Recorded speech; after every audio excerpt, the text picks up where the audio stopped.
Thunder playing the LA Clippers here tonight after a 4-day break. Very rare in the middle of the season. I've got Lu Dort alongside me. It's the front end of a home road back-to-back. Lu, you guys have 3 back-to-backs in the next 12 days here coming up on the schedule. How do you all manage and navigate that, just given that you guys have had such great depth and utilized it all season long? Yeah, honestly, for me, I would say it's exciting. Honestly, it's more basketball. We always all put our position to be in that. To be able to play some basketball. So it's good. We just gotta attack those days. And we'll prepare for all the team that we go against. Yeah, more games always better for true competitors, and you guys have players up and down the lineup that even the two-way guys have seen extended minutes throughout the course of the season. When you have a stretch like this where you may need guys to rest or just need to play fewer minutes, what does it mean for the team to have invested in so many guys already throughout the course of the season? I would say it means a lot. It's always next man up. I mean, those guys that has opportunity they always use it to prove themselves and to go out there and compete, and that's what we want them to do. So and anytime somebody gets their name called, they'll be ready to go. You guys had a couple days here at practice. You've had so many players come back into the lineup from injury.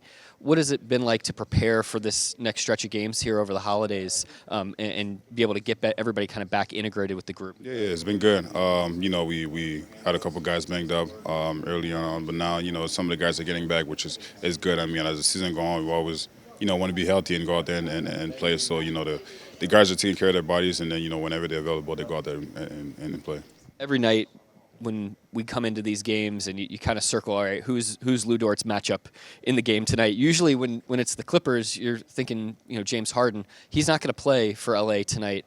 When you look at a potential matchup with Kawhi Leonard, though, what are some keys in that one? Because we've seen a lot of showdowns between the two of you as well. Yeah. I mean, he's a great player, obviously. Just make everything tough, and that's not just me. It's the whole team, a guy like that. But, like I said, he wants to get to the spot and show a lot of media. So just got to make everything tough and, show a crowd the whole time. This matchup also features a guy in Ivica Zubac, big-time center down in the middle. He'll roll to the rim hard. How do you all deal with that kind of hard charging down to the rim? And it seems like the shell defensively is usually intact every single night for you guys. Like I said, just everything has to be tough, and then it's not just one man, it's the whole team, especially a guy like that, really good around the rim. So, we just got to throw a lot of guys, and make everything tough. Like I said, he's a good player as well. So, the whole team got to be down there with him. Zubac is an example of, every night in this league, there's a great international player. This Thunder team, you got a couple guys between you and Shea from Canada, of course, many other nations represented as well. International Basketball Day coming up. What do you make of just the state of the league and the talent comes to this league from all over the world? Yeah, it's big. I mean, you can just see how the game is growing. Seeing so many international players now in the NBA, and especially me growing up in Canada, I never thought that making it to the NBA would be possible. But now I just work really hard and believe and trust, and now another international player in the NBA. So it's great for the game. I know you always had a dream and you believed, but really kept your head down and focused on your work. But were there any players growing up from Canada that you really looked up to, or maybe somebody even regionally that you felt was inspiring to you growing up? Yeah, there's a couple dudes, especially from Montreal, where I'm from. I mean, Joel Anthony was one of them. Samuel D'Alembert was one of them. And just growing up in Montreal, just watching the Toronto Raptors. I mean, Vince Carter, and then later on, DeMar DeRozan and Kyle Lowry, those guys that I used to watch. But like I said, it's just great for the game to see how it's growing. Yeah, it's amazing to think, of course, sometimes when people think of Canadian basketball, it's, Steve Nash's, but there's so many players that have come through that have impacted the community, and particularly Montreal. It was so special to see you go back there a couple years ago. What do you remember about that time of being able to bring the NBA to your hometown? It was amazing. Like I said, I never thought that would be possible one day, and it was great. All my family, friends, and the fans from Montreal, were out there and cheering for us. So it was really great. And just to tie back to tonight, that competitive drive, that spirit that you've had since you were a kid, it remains.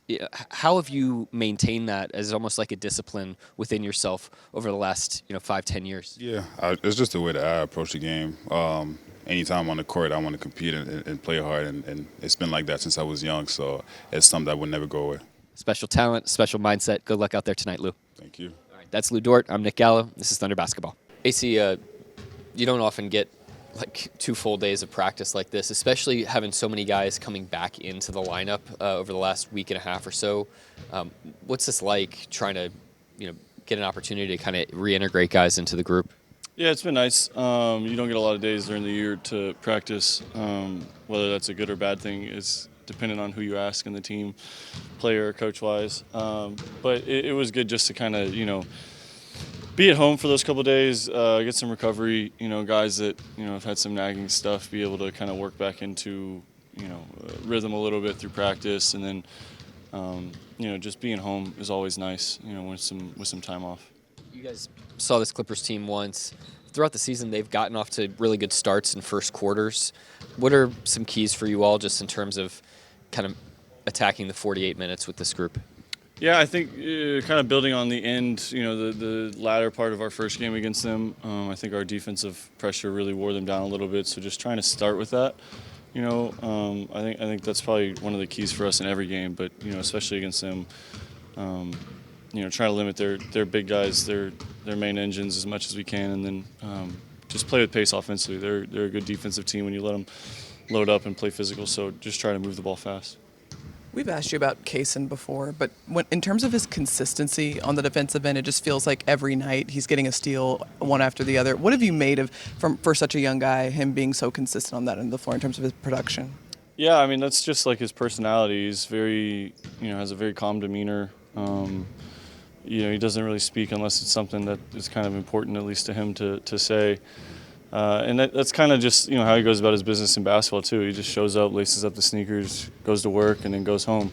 And that there's a blueprint for success with that in the NBA, and I think he's figuring that out early in his career. And then obviously just his elite physical abilities, and then he's starting to figure out the game a little bit too. I think he's starting to figure out some nuances of the game that are allowing him to kind of take advantage of that stuff. You mentioned that it's helpful being around guys like you and Lou, obviously. Are you noticing anything about your game that might be showing up in his game defensively?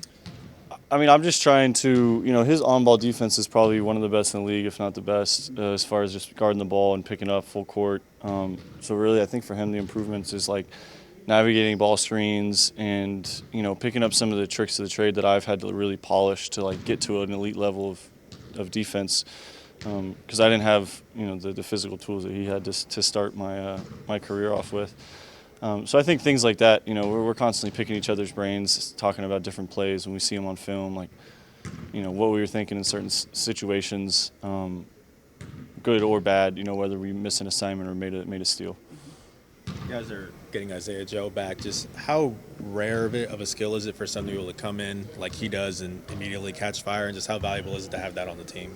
Yeah, I mean, he's the anomaly for our team with like spacing rules and cutting and moving stuff. Like he's the one guy that we tell to like, stand a couple feet behind the line and space the floor, as far away from the basket as you can, because he carries that threat at any point in time. Like you said, he can catch fire and hit, 3 in a row, 8 in a game, 10 in a game. Like he has a unique ability to shoot that's really special. So.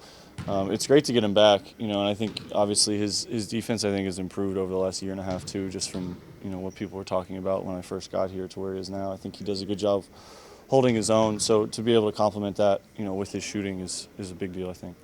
AJ said that he actually looked to Isaiah in terms of just positioning defensively. There's a lot of guys to look up to on the perimeter defensively on your team. What do you see in terms of just his positioning defensively? Yeah, I mean he kind of is in the same boat as me. I'm a little bigger than Zay, but like as thinner guys in the league, you have to be great positionally and with the fundamentals of timing and positioning and being square. Just because guys are such good athletes and strong players that if they get a crack or they get an angle, they take advantage, and you're kind of then it turns into fouls and then it turns into disadvantages. So Zay does a great job, I think, of just trying to, honestly, he shoots the same way he plays defense. Like he's just very structured, very prepped, organized, and consistent. And I think those are great things to kind of to harp on for defensive abilities as well.